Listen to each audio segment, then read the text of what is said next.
Ikiro Inuyashiki is a quiet and gentle man in his 50s. He works hard every day and finally manages to buy a small house for his family. He feels proud and happy because he wants his wife and children to have a better life.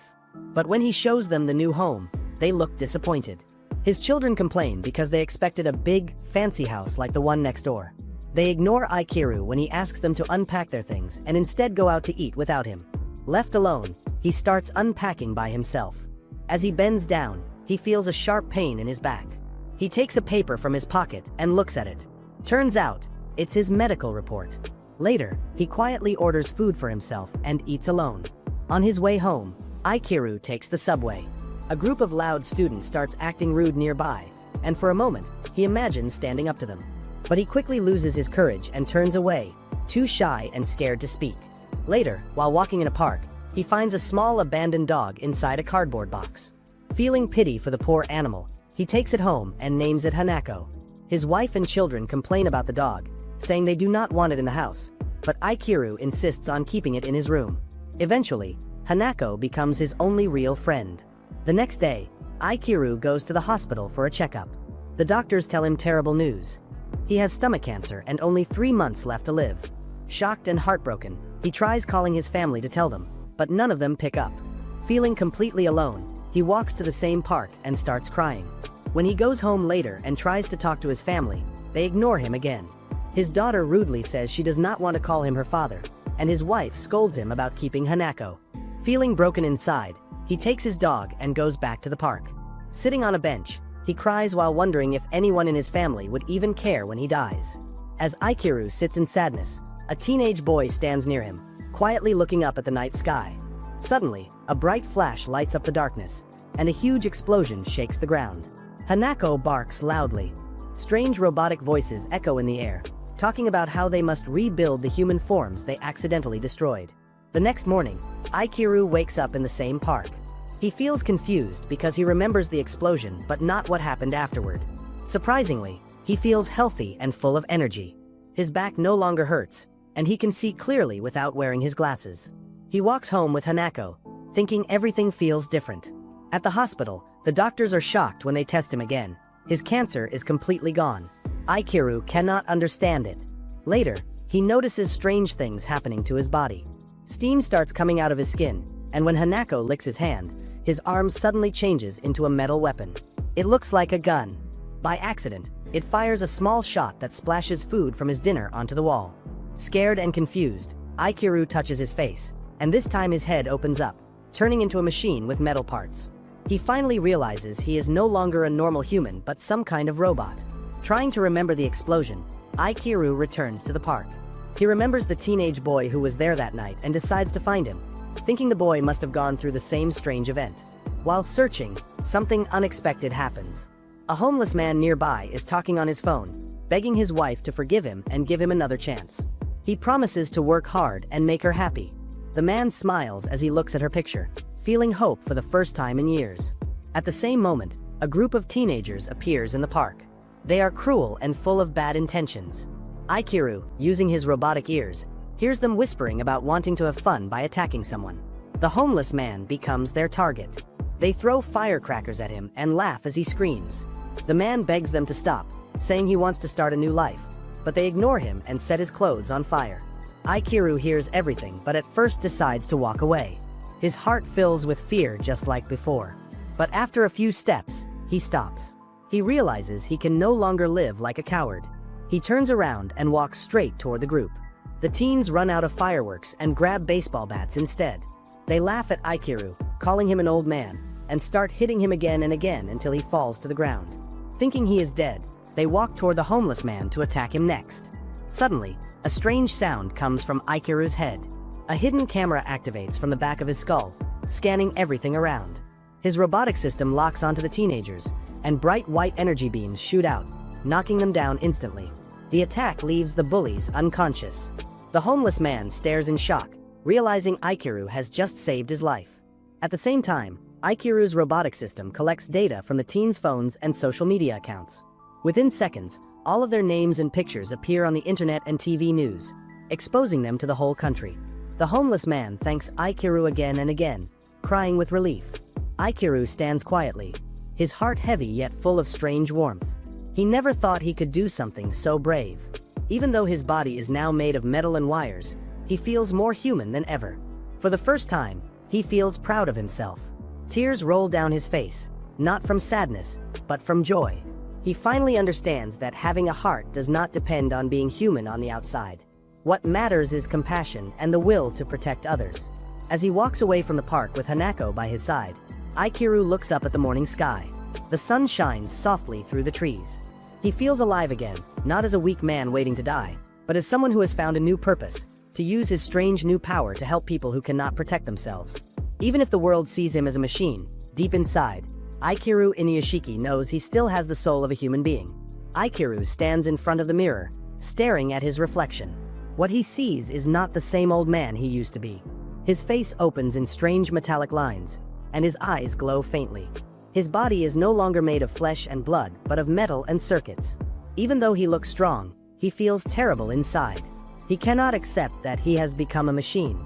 He touches his face gently and whispers to himself that he is still human, even if he looks like a robot now. To calm his heart, he promises that he will use his new powers to help people. If he saves lives, maybe he can prove that he still has a human heart. Life goes on quietly for Ichiro. He still takes care of Hanako, his dog, and tries to act normal around his family, though they continue to ignore him. Deep down, he feels both lonely and determined. He spends his days walking through the city, listening to the sounds of people in pain and danger through his powerful robotic ears, ready to help whenever he can. At the same time, in another part of town, a high school student named Hiro Shishigami sits in his classroom talking with his classmate.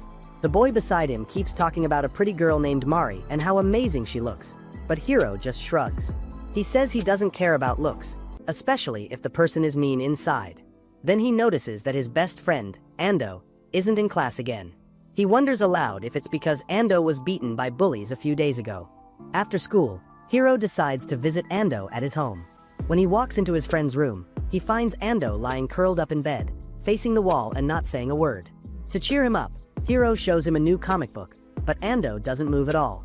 Hiro sits down next to him and starts reading the comic himself. As he reads, his eyes grow moist during one of the sad scenes, but his face stays completely blank. After a while, Hiro breaks the silence. He casually asks Ando if he has heard about the serial killer on the news, the one who has murdered 8 people so far. Hiro jokes that maybe Ando is the killer since he has been skipping school lately. Ando finally turns around and looks at him, emotionless. Hiro laughs, saying he's only joking. Then, suddenly, Hiro says something strange. He tells Ando that he is not the same person anymore. And before Ando can ask what he means, Hiro touches his head. His face opens up, revealing a mechanical brain filled with glowing wires and gears. Ando jumps back in shock, thinking it must be a trick. He laughs nervously and says it's some kind of illusion, but Hiro doesn't answer. Instead, he invites Ando to go outside with him. Outside, Hiro points at a crow sitting on a tree branch. He raises his finger like a gun and says it's part of his magic trick. A second later, an invisible beam shoots from his finger, and the bird falls to the ground, dead. Ando's face turns pale. He can't understand how this is happening. Trying to act normal, Hiro takes Ando to a nearby electronics store. The shop has many TVs on display, all playing the same show. Hiro smirks and points at the screens. Instantly, all the televisions start showing adult videos. Ando bursts into nervous laughter, saying it's crazy and asking how Hiro is doing it. Hiro smiles and tells him the trick isn't over yet. He then focuses on the street outside, where cars are passing by, and uses his powers to cause accidents. Vehicles suddenly crash into each other, and people scream in panic. Ando freezes, realizing it's not a game anymore. Later, when he returns home, Ando sits on his bed, shaking. His mind races as he remembers everything he saw. He cannot believe his best friend can do such dangerous things. He worries that Hiro might lose control and hurt people. Gathering courage, he asks Hiro directly if he plans to kill him too. Hiro calmly smiles and says no, he would never hurt his only friend. Ando then tries to convince him to use his powers to help people instead, saying he could become a hero and save lives. But Hiro just laughs and says saving others is boring. He likes using his powers however he wants. Before leaving, Hiro even offers to kill the student who bullied Ando, but Ando refuses. After Hiro leaves, Ando sits quietly torn between fear and loyalty. He thinks back to their childhood days. He remembers that even back then, Hiro showed strange behavior. He would act cold and heartless, never caring about anyone unless they were his family or close friends.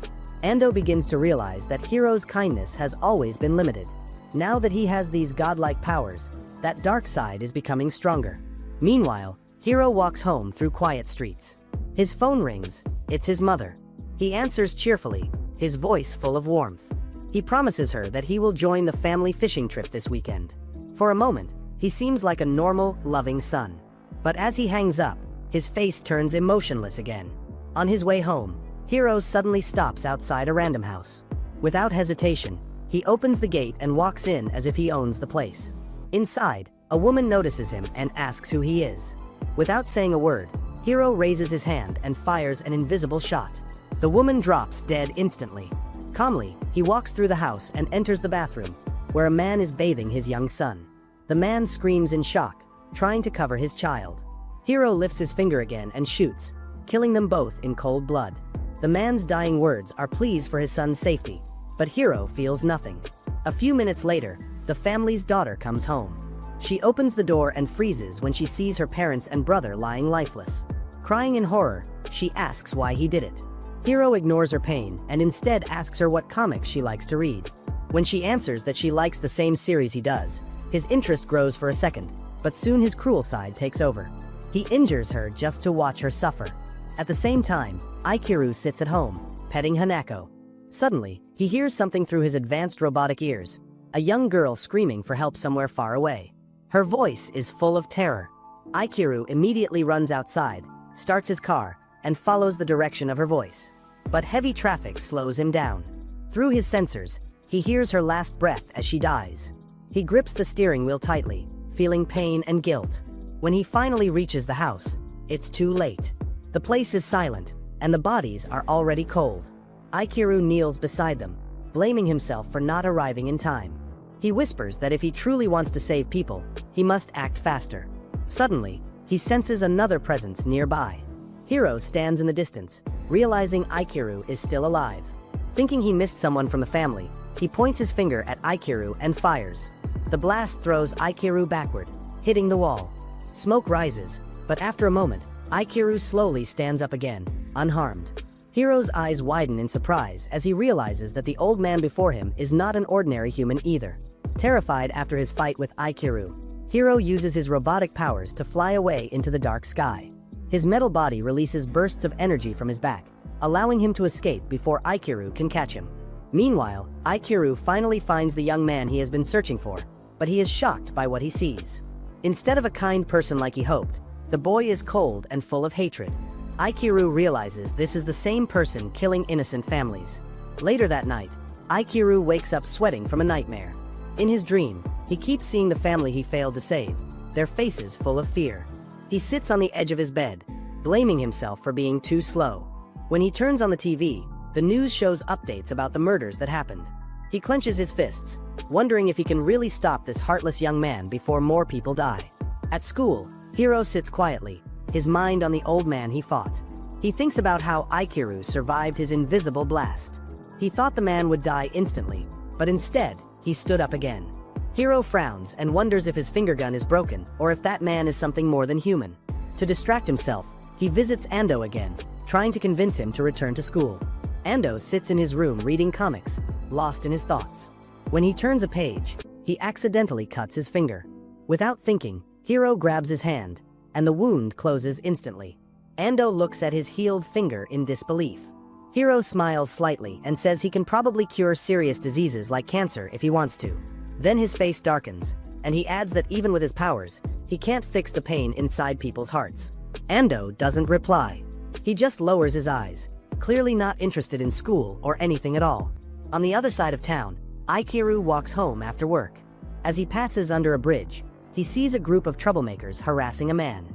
The man trembles with fear and offers them money to leave him alone, but they only laugh and make fun of him. The gang leader raises his hand to hit the man, but before he can, Ichika steps in and tells the victim to run away. The delinquents laugh even harder, mocking the old man who dares to stop them. Ichika tries to charge at them but stumbles clumsily. Even so, he refuses to back down. They attack him, but his robotic body makes him stronger than he looks. Awkwardly but bravely, he fights back and knocks them down one by one. When the frightened man sees this, he runs to Ichiro and thanks him again and again. Ichiro simply nods, dusts off his clothes, and walks away, feeling both proud and embarrassed. As he walks home, he activates his advanced senses. His robotic hearing picks up the faint sound of screams and fire engines. Somewhere far away, a building is on fire, and people are trapped inside. His heart races as he uses his enhanced vision to locate the burning house, but it's many miles away. He looks at the sky, realizing he cannot get there in time on foot. Then he remembers that Hiro can fly. If Hiro can do it, maybe he can too. Ichiro feels around his back, trying to find a switch or something that might activate the same ability. After several failed tries, 2 metal jet boosters open from his back. Nervously, he concentrates and launches himself upward, but he immediately falls back to the ground. Pain shoots through his back, but he refuses to give up. He takes a deep breath and tries again. This time, his boosters work properly, and he soars into the night sky, flying faster and faster toward the fire. When he reaches the burning house, flames are bursting out of the windows, and a family is trapped inside, crying for help. Without hesitation, Ichiro breaks through the smoke and carries each person out one by one. His robotic body protects him from the heat. Finally, after bringing the last child outside, he collapses to the ground, exhausted but happy. The father of the family bows deeply, thanking him for saving them. Ichiro smiles and tells them to keep his identity secret from the police. As he walks home through the quiet streets, tears fill his eyes. For the first time in a long while, he feels proud of being alive. The next morning, Hiro shows up at Ando's home again. He tells his friend to come to school with him and promises to protect him from anyone who tries to hurt him. Although Ando looks nervous, he agrees. When they arrive, Ando's bullies quickly surround him again, mocking him. Before they can attack, Hiro steps forward and grabs the hand of the bully who punched Ando last time. He squeezes hard, causing the boy to scream in pain. Hiro demands that he apologize to Ando. The student, crying and terrified, says sorry and promises never to touch Ando again. The other bullies, however, are not scared. They tell Hiro to meet them on the school roof after class if he dares. Later, Hiro and Ando go to the rooftop, but the bullies are gone. Using his robotic eyes, Hiro zooms in and spots them far away, walking with some girls. He tells Ando what he sees, but Ando can't see anything with his normal eyes. Hiro hands him a pair of binoculars. Just as Ando lifts them, he hears small popping sounds beside him. He looks through the binoculars again, and freezes. The boys are falling one by one, lifeless on the ground. Ando drops the binoculars, horrified. He turns to Hiro, who stands there calmly. Hiro tells him not to worry, saying no one can find out what he did. He claims he did it all for Ando's sake, as revenge for the bullying. He even brags that no one in the world can stop him now. To prove his power, he uses his ability to steal money from distant ATMs, showing that he can do anything. Then he invites Ando to hang out and play games at the arcade. But Ando's fear turns into anger. He shouts that Hiro is not the friend he once knew. The person standing before him is a murderer with no heart. He refuses to join him anymore. Hiro looks confused, unable to understand why Ando is upset. He insists that he's just doing what he wants, but Ando pleads with him to turn himself in to the police. Hiro shakes his head angrily, saying he will never surrender. Ando finally tells him to stay away from him forever. Hiro quietly agrees but reminds him not to skip school before leaving. Later, Ichiro takes a walk through a park with Hanako. He notices a mother cat and her small kitten crossing the road. Suddenly, a car speeds by and hits the mother cat. She collapses on the ground, barely breathing. Ichiro rushes over, panicking. He picks her up, wishing he could do something. Just then, his hands begin to glow, and a warm energy flows from his palms. The cat's wounds heal completely, and she gets up, walking away with her kitten. Ichiro stares at his hands in shock. He has discovered a new power, the ability to heal. Excited, he goes to a hospital.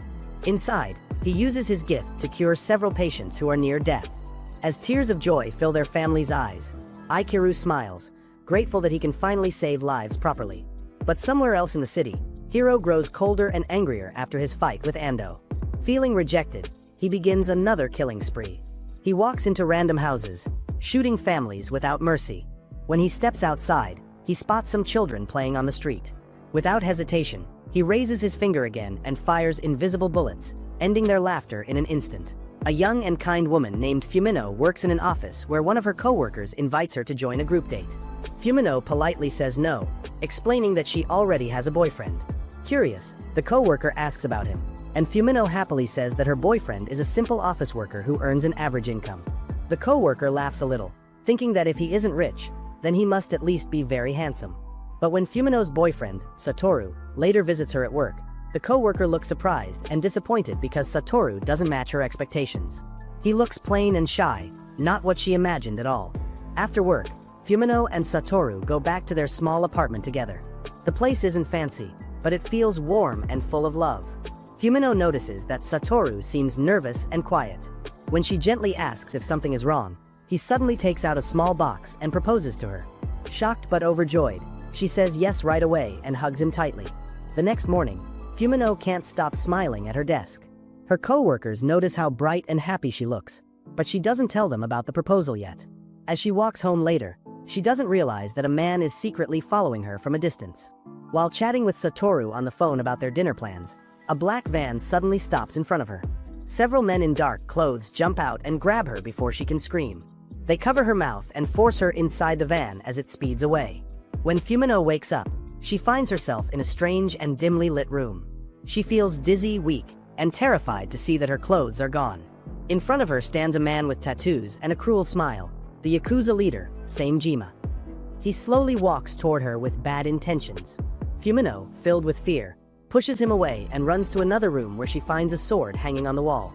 She grabs it and warns him not to come closer. But Samejima laughs, saying she will be his no matter what. Desperate, Fumino swings the sword and cuts his hand.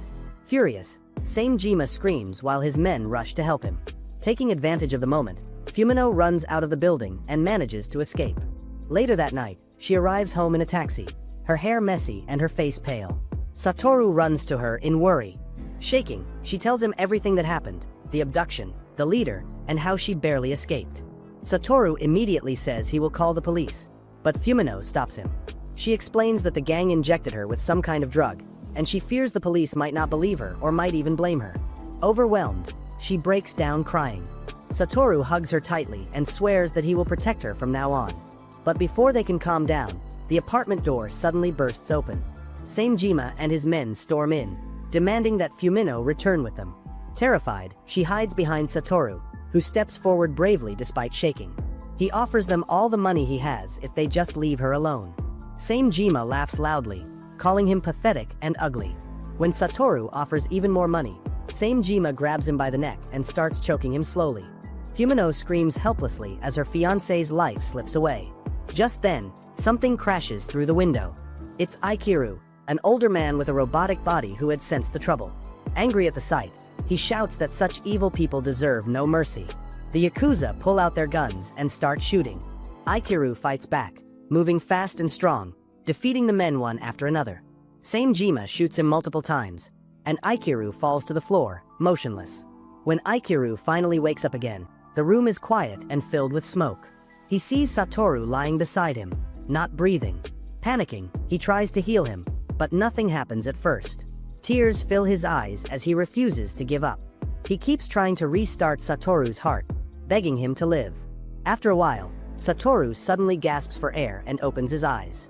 Shocked and thankful, Satoru looks around and realizes that Fumino is gone again. The Yakuza must have taken her during the fight. Broken and hopeless, he starts to cry. Ikiru, seeing his pain, calls Fumino's phone and warns Samejima that he is coming for him. He promises that the Yakuza will never hurt anyone again. Ikiru then flies into the night sky using his jet-powered back and soon arrives at the gang's hideout. Bursting through the door, he demands that they release Fumino. Samejima laughs at him and opens fire once more. But Ikiru walks through the bullets unharmed. The gang members watch in terror as he punches Samejima hard in the face, sending him crashing to the floor with blood pouring out. Raging, Samejima swears revenge and orders his men to shoot again. Dozens of bullets fill the air, but Ikiru rises above them, using his robotic wings to fly. From above, he knocks them all out one by one with powerful blows. The entire building shakes as the fight ends. When the dust settles, Ikiru stands among the fallen men, breathing heavily. His hands tremble as he looks around and realizes how much destruction he has caused. The men lie on the ground, injured but alive. He looks at them and says they should repent and remember every life they have hurt. Aikiru then finds Jima crawling on the floor, now blind from the fight. Ignoring his threats, Aikiru walks past him and enters a locked room. Inside, he finds Fumino crying, her hands covering her face. She thinks Satoru is dead and can't stop shaking. Aikiru gently kneels beside her and tells her that Satoru is alive and waiting for her. He helps her get dressed and carries her outside. Then, holding her close, he flies back through the night sky, returning to where Satoru waits. When they land, Fumino runs into Satoru's arms, sobbing with relief. Aikiru quietly watches them reunite, feeling grateful that he was able to save them. He looks up at the stars and whispers that no one should ever have to suffer the way they did again. The next morning, the news is full of shocking events from the night before. Reporters say that a meeting of high-ranking Yakuza members was attacked, and many are either dead or missing. Ando's mother, disturbed by the violent report, quickly changes the TV channel. Another story begins, this time about strange killings in the town. The reporter explains that families of the victims were found with bullet wounds, but no gunpowder was present. Ando freezes. He already knows who is behind these attacks, his friend Hiro. At school, students whisper nervously about the recent deaths of several boys from another class. No one knows the details, but everyone is scared, thinking a killer may be among them. Hiro, however, continues his normal life. He laughs, talks with friends, and goes to class like nothing has changed, hiding the monster inside him. Ando, meanwhile, feels heavy with fear and guilt. He wants to tell someone, maybe even the police, but he cannot bring himself to do it. Ando starts researching strange events online. He does not type Hiro's name but searches for a body machine, hoping to find clues. Surprisingly, he finds stories about miracles, not murders. Patients suddenly recover from deadly diseases. This reminds him of the time Hiro healed his injured finger so easily. Ando wonders if Hiro could be saving people secretly, but he doubts it because of Hiro's violent actions. He begins to think, what if there is someone else, another person with powers like Hiro's, but the opposite, someone who helps instead of harms? Ando believes this person might be the only one who can stop Hiro. Determined, he decides to find this person. Ando remembers Hiro once said he can hear anything, no matter how far away. To test his idea, he stands in his room late at night and pretends to be in danger, softly calling for help. Almost immediately, his mother asks if someone is at the door. Ando runs downstairs and sees an old man standing there, calm and serious, completely unclothed. It is Aikiru. Ando immediately understands this is the man he has been looking for. He invites Aikiru inside and notices the sadness in his eyes, though he seems gentle. Ando asks if he is a robot because his friend Hiro has also become one. Aikiru looks carefully at Ando and admits he knows Hiro. He says he cannot forgive him for the murders and plans to stop him, no matter what. Ando asks if Aikiru is the one performing miracles in the city. Aikiru nods slightly. Ando feels moved and calls him a real hero. Aikiru shakes his head, saying he is not a hero yet because there are still things he does not understand and people he hasn't saved. Ando begs him to stop Hiro before more lives are destroyed, promising to help. Aikiru warns that he might have to kill Hiro if there is no other choice.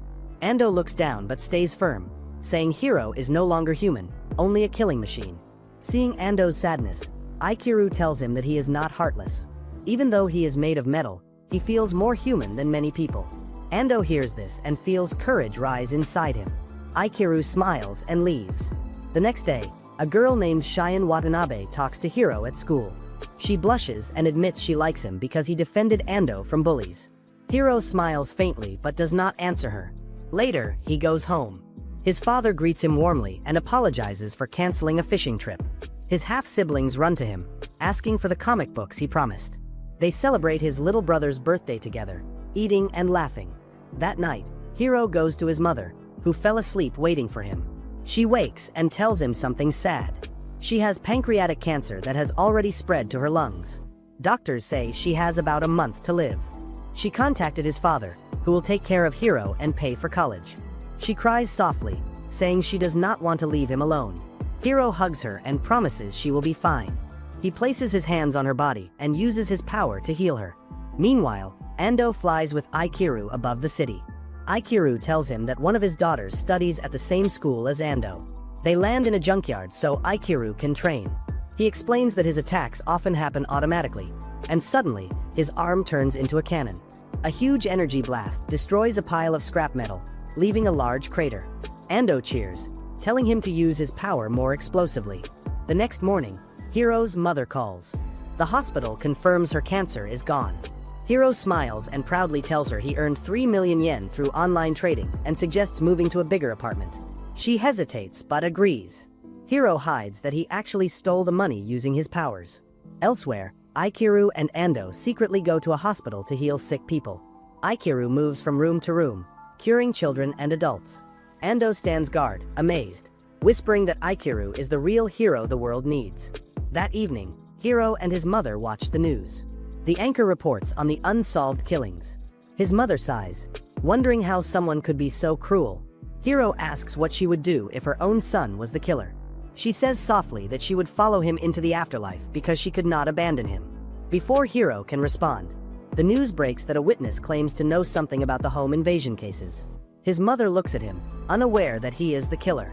Later, as they pack to move, Hiro decides silently to stop killing and start over. The next morning, everything goes wrong. Police surround their apartment, shouting orders. They break the door and rush in. Hiro's mother screams, confused, as officers point guns at Hiro. He tries to escape through a window but is tackled and handcuffed. Panic and regret fill his eyes. The boy who once wanted to protect his mother now lies helpless, trapped between the world of humans and machines, unsure where he belongs. Hiro stands frozen as he watches his mother crying and shouting at him, asking what he has done. The sound of her voice hurts him deeply, but he cannot face going to jail. When the police try to arrest him, he loses control and attacks them. After knocking them down, he flies into the sky, tears falling from his eyes. His heart is full of fear and guilt, but he keeps flying higher, not knowing what to do or where to go. Using his strange power, he looks at the news on television and sees something shocking. His face, his name, and all his personal information are being shown everywhere. The reporters call him a criminal, a murderer, a monster. The world now knows him as a fugitive. He trembles as he watches his own story being spread across the country. Just then, a familiar face appears before him, Cheyenne. She looks calm and serious, and seeing her surprises Hiro. Later, at school, many students are talking about him. Some say that Hiro looks like a normal boy, not someone who could kill 15 people. They can't believe it and think there must be some mistake. Hiro hides at Cheyenne's house for a while. There, he watches the news again, trying to find out what people are saying about him. Reporters claim that his crimes may have something to do with his painful childhood. They discuss how he lived a lonely and difficult life. Hiro sits quietly, listening to all of it without saying a word. When Cheyenne comes home after her classes, she finds him sitting alone in a corner. They start to talk.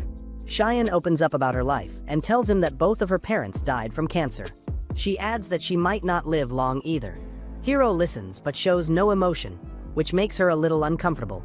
She sighs and says she hopes the police catch the real killer soon so that Hiro can be free of blame. Later that evening, they have dinner together with Cheyenne's grandmother. The old woman is kind and believes that Hiro has only run away because of a misunderstanding. She even offers to call his parents for him, thinking that maybe they can fix everything. Hiro smiles politely and says he will make the call himself later. That night, as Cheyenne and her grandmother sleep peacefully, Hiro sits awake, staring at them. Dark thoughts fill his mind as he wonders if he should kill them to stay safe. But as he watches their calm faces, he hesitates. The next morning, they all eat breakfast together quietly. For a moment, everything feels normal, almost like a real family. Meanwhile, Hiro's old friend Ando is working with another man named Ikiru. Ando tries to help Ikiru understand how his powers work. He tells him that Hiro can mix his electronic powers with his mobile phone, making it part of his body. He helps Ikiru do the same experiment. Ando asks the old man to scan the USB port on his laptop using his powers. Suddenly, Ikiru's finger changes and becomes a port itself. Then Ando connects his phone to it, and Ikiru can see everything from the phone's screen in his own mind. After saving the number, Ando calls him, and Ikiru hears the voice inside his head. Now, they can talk anytime without using a real phone. Ikiru tests this new trick while flying high in the sky. He talks to Ando through the connection, wondering how far it can reach. He flies higher and higher until he reaches the height of a satellite orbiting the Earth. The connection still works. Back at Cheyenne's home, Hiro cries alone in the dark while watching the news. The reporter shows his mother giving an emotional apology to the public. She begs for forgiveness, saying her son has done something no human should ever do. The online audience attacks her cruelly, flooding her with hateful comments. Some people even insult his entire family. Ando watches this online and tells Ikiru that they must find Hiro before he hurts anyone else. But it is already too late. That night, while eating dinner, Hiro continues to stare at the news. Suddenly, he hears a report that his mother is missing. Soon after, another update comes, the heartbreaking news that she has taken her own life. Shocked and broken, Hiro stands up and leaves the house. He flies high into the dark sky, crying loudly as the pain of losing his mother crushes his heart. He remembers her voice, her face, her tears, and now she is gone forever. The next morning, many reporters gather outside his father's house, hoping for more news. Without warning, Hiro appears before them. Without saying a word, he shoots all the journalists, leaving only his father alive. His father falls to his knees, begging for mercy, but Hiro silently turns away and disappears into the air. Soon, the news of his mother's death spreads across the internet. Instead of feeling sorry, many people laugh and mock him. They say he deserves it. Some online users post jokes, calling him a monster and saying that he brought this tragedy upon himself. One arrogant man even posts a video saying he was the one who shared Hiro's photo and address. He challenges Hiro to come find him. To his horror, Hiro actually appears on the man's screen. The man laughs nervously, thinking it is fake. He calls for his mother, acting like it is all a joke, but Hiro's serious face doesn't change. When the man keeps mocking him, a bullet suddenly shoots out from the monitor, hitting the TV. Another one hits his leg. Only then does he realize that this is real. Crying in pain, the man begs for his life. He says he lied about spreading the information. But Hiro shows proof by revealing the man's email to the media, showing that he really did it. Then Hiro fires many bullets through the screen. The man screams and tries to hide in the corner, thinking he is safe where the camera cannot see him. But when he looks up, Hiro's face appears on another monitor, staring straight at him. A moment later, the bullets hit him again.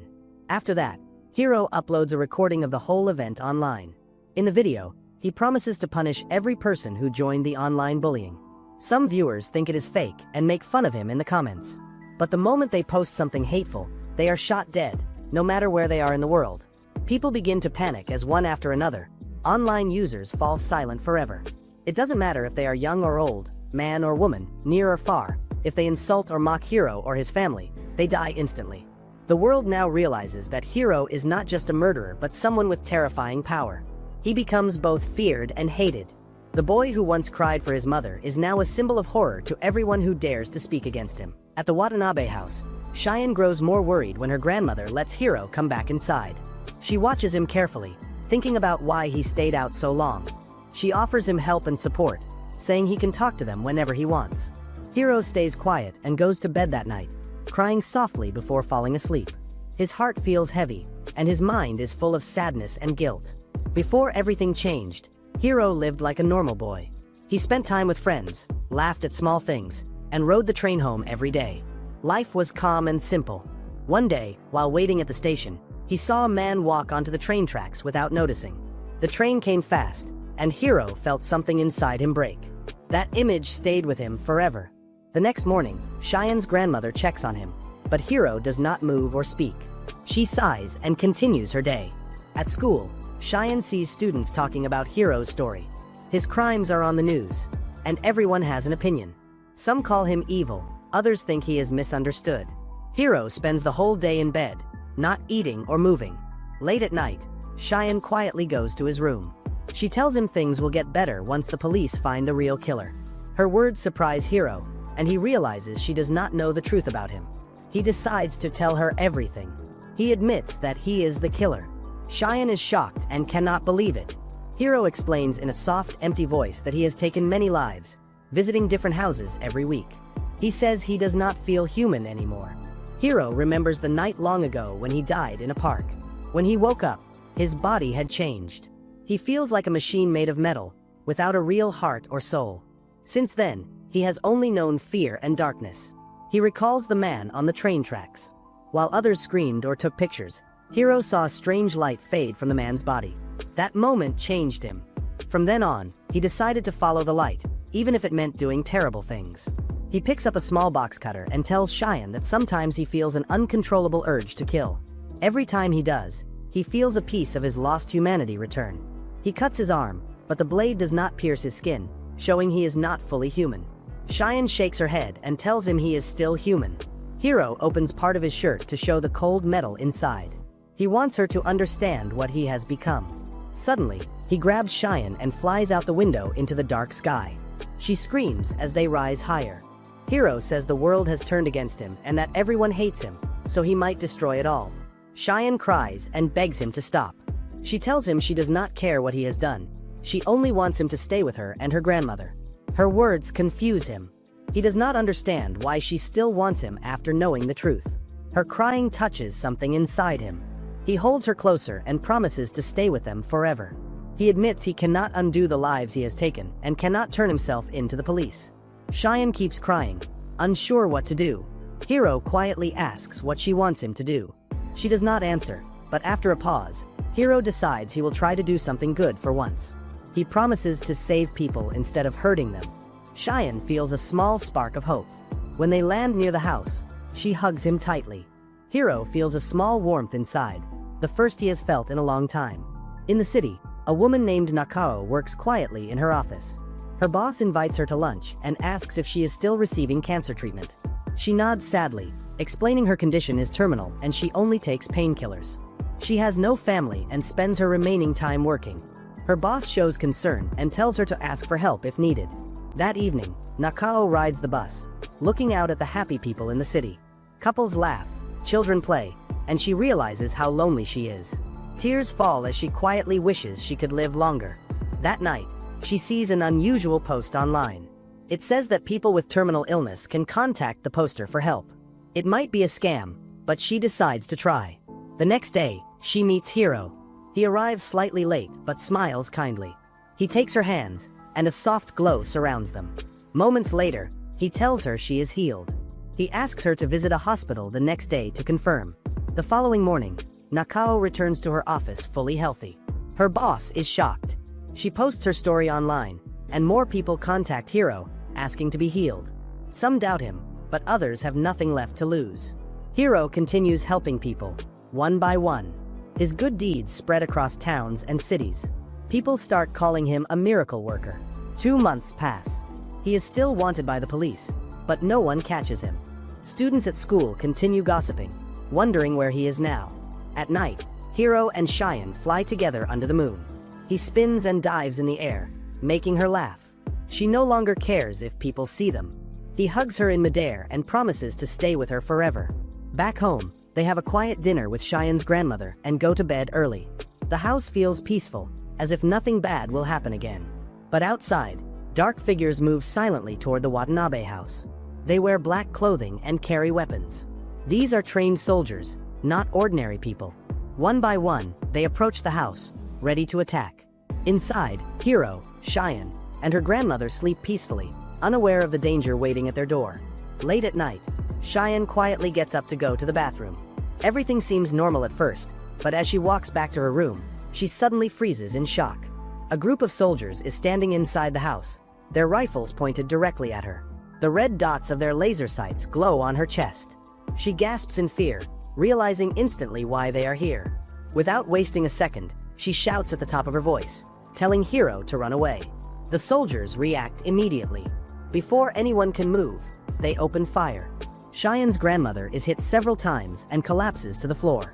Blood stains the carpet as Cheyenne screams in horror.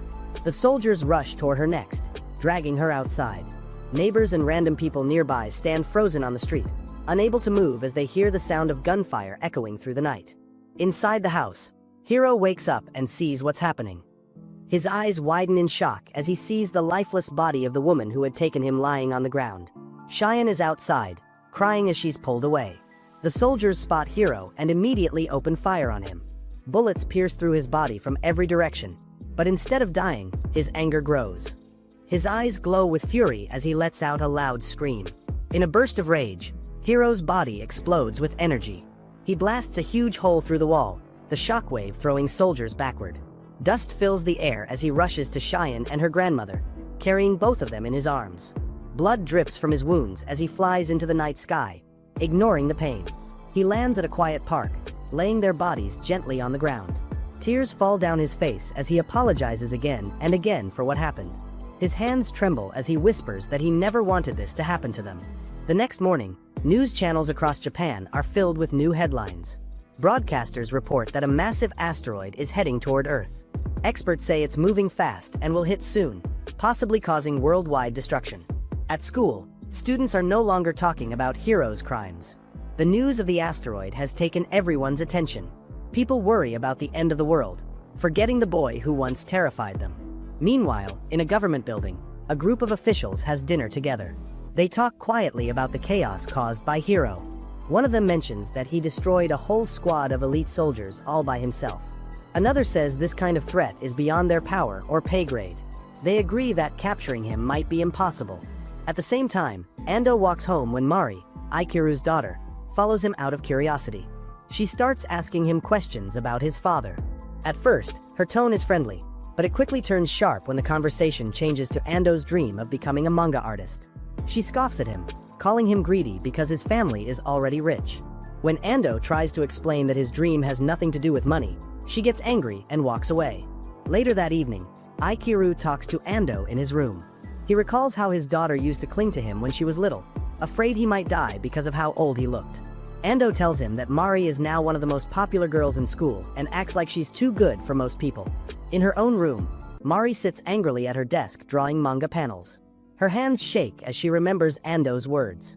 She mutters that she'll prove him wrong by becoming a famous artist and building a house bigger than his. The next day, Mari and her friend discuss art school, but she says it's too expensive for her family. Later that day, she spots Ando walking with her father. Suspicious, she follows them secretly, thinking maybe her father is trying to set her up with Ando. She trails them into the subway and then into a hospital. What she sees next leaves her speechless. Inside, her father and Ando are helping people who are sick. Mari watches from the doorway, stunned, as her father lays his hands on a patient and heals them. A bright light fills the room as the person recovers instantly. Her jaw drops even more when she sees her father fly into the sky with rocket-like boosters. Too shocked to speak, she quietly returns home. Aikiru later comes back, unaware that his wife and daughter are discussing Mari's school report. Mari says she doesn't care about college and wants to focus on manga. Her mother scolds her, saying that dreams don't pay the bills. Mari stubbornly replies that she'll make it on her own. Aikiru enters during the argument, and his wife tells him what's going on. Instead of getting angry, he calmly says that he'll support Mari's dream, as long as she finishes high school. Hearing this, Mari's attitude changes instantly. She smiles and promises to do her best. Elsewhere, Cheyenne somehow survives and wakes up in a different apartment.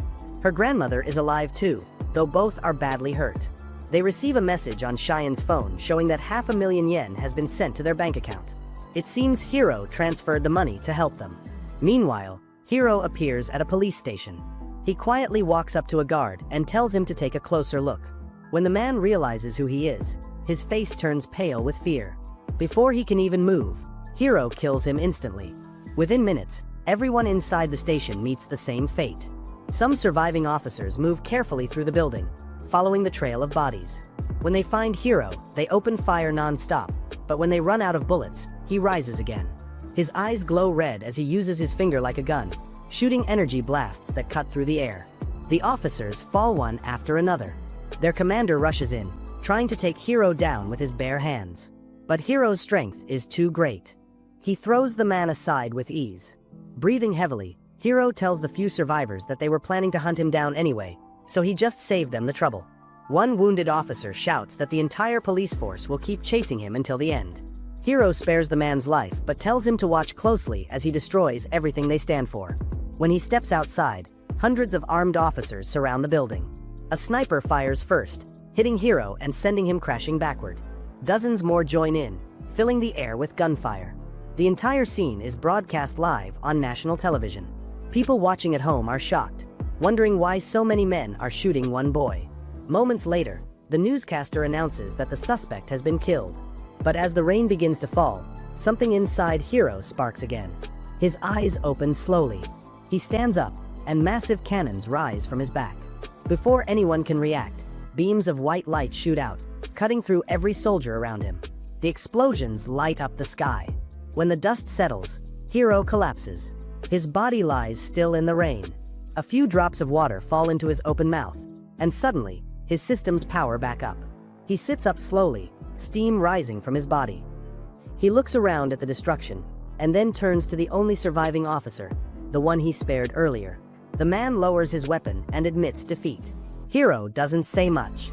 He just walks past him into the dark night, murmuring that his fight is far from over. The next morning, every news channel reports about the deadly shootout at the police station. It says that 85 people lost their lives during the fight. Inside Ikiru's home, his family talks about the attacker. Mari's mother mentions that the killer is from her daughter's class, but Mari quickly shakes her head and says that it cannot be true. At school, Hiro's name spreads like wildfire. Some students call him a monster, saying he has no heart. Others, surprisingly, admire him. A few students even start fan pages and posters, calling him a hero who dares to stand against the world. Across the city, his face is seen everywhere, painted on walls and online. Later, the police held a press conference. The chief explains that Hiro's violent acts are a clear declaration of war against the whole nation. Officers across the country are ordered to do everything possible to stop him. But many in the force are scared. None of them have ever faced someone like him before. Meanwhile, Ando and the old man spend hours trying to contact Hiro. They try every device, but he has blocked all lines of communication. Just then, something strange happens. All the giant screens in Shinjuku light up at once. The crowd stops walking, staring at the display. Hiro appears on every screen, his expression calm but cold. He says that since the whole country already sees him as an enemy, he has decided to become one for real. He declares that he will not stop until he wipes out every single person in Japan. As he speaks, he raises his hand, showing a small camera built into his palm. He points it toward the viewers. A moment later, people in the crowd start dropping to the ground, one after another. Nobody understands what is happening. Many believe a sniper is shooting from a rooftop, but the truth is far worse. Hiro is firing bullets through digital signals, killing people just by using the screens around the city. Helicopters fly above Shinjuku to record the chaos. The streets are soon empty as everyone runs for their lives. In the newsroom, the anchor receives a direct video call from Hiro. The reporter, sweating in fear, calls him a monster who can never be forgiven. Before he can finish his words, a bullet pierces his forehead on live TV. The broadcast cuts off instantly, leaving the nation in shock. Watching the feed from his base, Ando suddenly realizes how Hiro is killing people. He figures out that Hiro is using smartphones and other electronic devices to attack. Quickly, Ando and Ikiru send warning messages to every citizen, telling them not to answer any calls or use their phones. A little boy receives a call just then. The screen shows Hiro's face, asking the child to put the phone near his ear. But before the boy obeys, another text appears on everyone's phones, warning that Hiro kills through calls. The child screams and throws his phone away. The same message reaches millions of people across Japan, and they all start throwing away their devices in panic. Hiro, realizing that his plan is being stopped, becomes furious. He switches to other electronic screens, TVs, billboards, and digital boards, and starts shooting again. People watching from their homes fall dead instantly. Seeing this endless destruction, Ikiru grabs his jacket and runs out into the night. He knows he must face Hiro himself before things get worse. The number of deaths soon reaches 100. Hiro pauses for a moment, laughing to himself. He says this was only a test run. It took him 30 minutes to kill 100 people. Tomorrow, he promises to kill 1,000 every day. Hearing this through the hacked screens, Ikiru stops running. His heart breaks, feeling powerless that he could not stop the boy he once tried to help. Later that night, Hiro sits in silence, his eyes dark. He mutters to himself that Ando has become his biggest enemy now. He knows Ando is sharing his secrets and helping the police. On television, a reporter advises citizens to take Hiro's warnings seriously, though many children are frustrated because they are told to stop using their phones. Meanwhile, at home, Cheyenne receives a call from Hiro. His tone softens as he asks her why she and her grandmother are living in such a small, poor apartment. She explains that they haven't used the money he sent. She pleads with him to stop killing innocent people, but Hiro argues that the entire nation is already against him. The only way for them to live peacefully together, he says, is to destroy everyone who stands in their way. He then asks where she would like to move once Japan is gone, but she only lowers her eyes in sadness and ends the call. At school, Mari pretends everything is normal. She walks through the hallways smiling, acting as if the chaos doesn't exist. Her father, however, is not calm. He spends all his time in the lab, trying to trace Hiro through sound signals. Ando is doing the same, analyzing every frequency to locate the killer. Though the two men fail to find him, they are sure that Hiro will soon strike again. Later, Hiro tries to call Cheyenne once more. He tells her about his plan for the future. He dreams of moving with her and the grandmother to Hawaii, a place far away from war and hatred. Cheyenne starts crying quietly, and Hiro cuts the connection before he can hear her sobs. Meanwhile, at an airport, a woman talks on the phone with a man named Goro. She says she will be arriving soon and asks him to pick her up. She boards the plane and sits next to a father carrying his baby. When the aircraft takes off, the baby starts crying from the air pressure. To calm the child, the woman shows a funny video on her phone. A flight attendant notices her using the phone, but when she sees the baby smiling, she lets it go. On the ground, Mari enjoys her day out, walking through the streets, unaware of what is about to happen. Warnings continue to play on TV and radio, telling people to keep their phones off, but many have started to relax, thinking Hiro's threat is over. The silence across the cities makes people believe he has stopped. Then, without any warning, Hiro raises his arms once again. His eyes glow, and power flows through his mechanical body. Suddenly, people look up in horror. A plane is falling from the sky, heading straight toward the city center.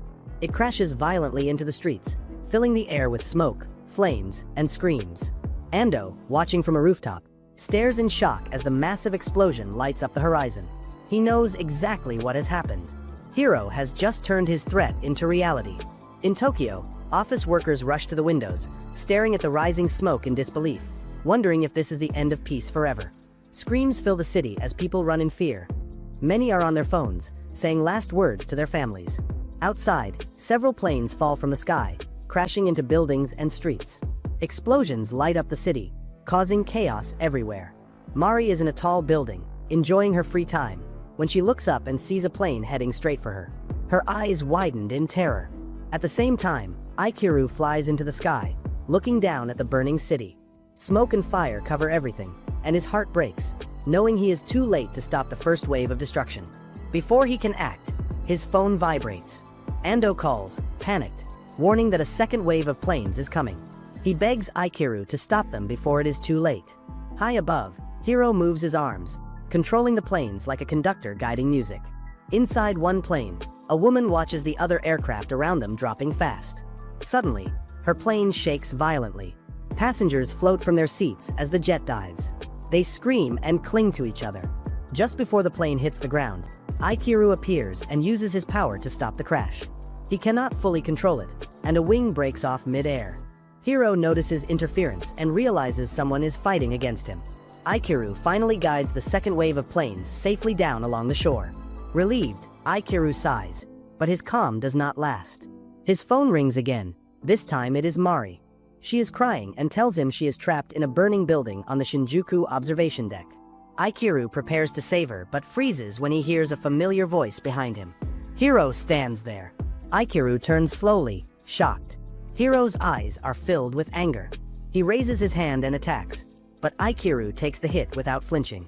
Both realize they are the same kind of being, but their hearts are different. Ichiro uses his powers to protect, while Hiro uses his to destroy. Hiro cannot understand why he is called a villain while Ichiro is a hero. Ichiro fights back with all his strength. For the first time, he uses his finger gun, shooting energy blasts like Hiro. Hiro reveals a bigger weapon inside his arm, ready to fire a massive shot. Ichiro flies up to avoid it. Hiro chases him, shooting lasers that explode in the sky. Below, Mari screams from the burning building, calling her father. Ichiro's heart races as he screams her name and flies toward her, ignoring the pain from the battle. Hiro chases, but Ichiro strikes back, hitting him with a powerful blast that knocks him unconscious. Even down, Hiro's system keeps fighting automatically, sending deadly beams everywhere. Ichiro crashes through the smoke and fire of the building. He sees Mari lying on the floor, motionless. He lands, shakes her, and calls her name, refusing to believe she is gone. His voice breaks as he apologizes and thanks her for being his daughter. Finally, he gently closes her eyes. Suddenly, Mari coughs weakly. Ichiro spins in shock and uses his powers to restart her heart and heal her injuries. Her breathing grows steady, and her eyes open.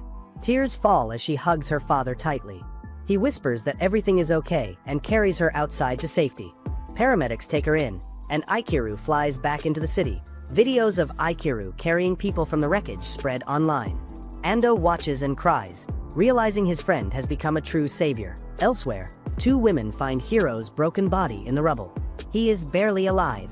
The women exchange nervous glances but quietly give it to him, not knowing the darkness that still lives in him.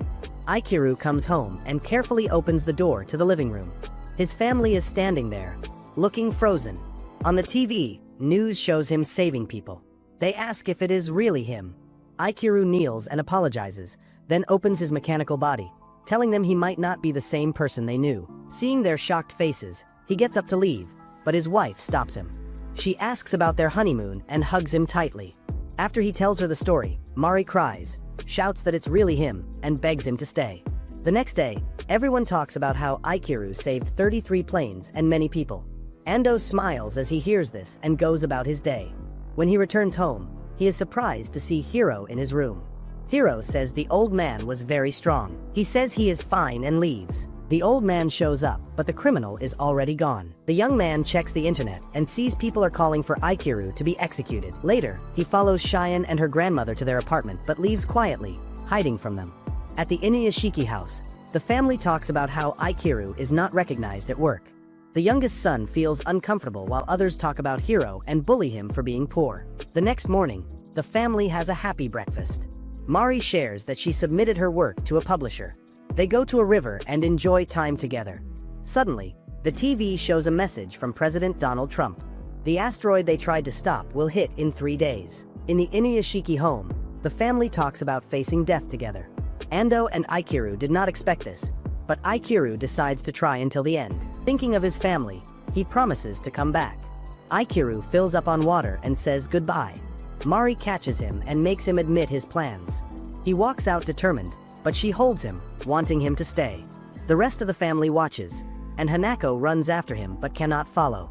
Aikiru flies into space. He reaches the asteroid. He runs out of fuel but is surprised to see Hiro beside him. Even though Hiro is seen as a villain, he wants to protect people too. They remember the day they got their powers. Hiro realizes that if Aikiru blows himself up, it can shift the asteroid just enough to save Earth. Aikiru, having lost his arms, asks Hiro to push his eyes in to start the process. He calls Ando and explains everything. Ando cries and runs outside, confused by Aikiru's sacrifice.